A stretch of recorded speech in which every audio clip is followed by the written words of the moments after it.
ഞാനൊരു കോട്ടയംകാരനാണെങ്കിലും കഴിഞ്ഞൊരു 19 വർഷമായിട്ട് എറണാകുളത്താണ് താമസിക്കുന്നത്. പലപ്പോഴും പത്രങ്ങളിൽ ഒരു 2 കോളം അല്ലെങ്കിൽ 3 കോളം മാക്സിമം വരുന്നൊരു വാർത്തയിൽ കവിഞ്ഞ് ഈ ബ്രഹ്മപുരത്തെക്കുറിച്ച് അല്ലെങ്കിൽ അവിടെയുള്ളൊരു മാലിന്യ പ്ലാന്റിനെ കുറിച്ച് അല്ലെങ്കിൽ അവിടെ ഈ പ്ലാന്റ് കൊണ്ട് അവിടെയുള്ള ജനങ്ങൾ അനുഭവിച്ചുകൊണ്ടിരിക്കുന്ന ബുദ്ധിമുട്ടുകളെ കുറിച്ചൊന്നും ഞാൻ അധികം ബോധേഡല്ലായിരുന്നു. അല്ലേട്ടൻ വന്ന് ഇത്തരത്തിലുള്ളൊരു സബ്ജക്റ്റ് പറഞ്ഞപ്പോഴാണ് ഇത്രയും വലിയൊരു ദുരന്തം നമ്മുടെ തൊട്ടടുത്തുണ്ട് എന്നുള്ളൊരു കാര്യം മനസ്സിലാക്കുന്നത്.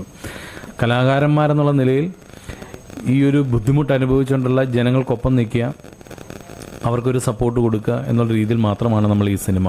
എന്നാൽ ഈ സിനിമയിലൂടെ ബ്രഹ്മപുരത്തുള്ള ജനങ്ങൾ അനുഭവിച്ചുകൊണ്ടിരിക്കുന്ന കാര്യങ്ങളെല്ലാം തന്നെ ഒട്ടും അതിൻ്റെ ഒരു വീര്യം ചോരാതെ ഇത് വളരെയധികം ഡെപ്തുള്ളൊരു സ്ക്രിപ്റ്റിലൂടെ തന്നെ ഇത് പറയാൻ അല്ലേട്ടൻ ശ്രമിച്ചിട്ടുണ്ട്.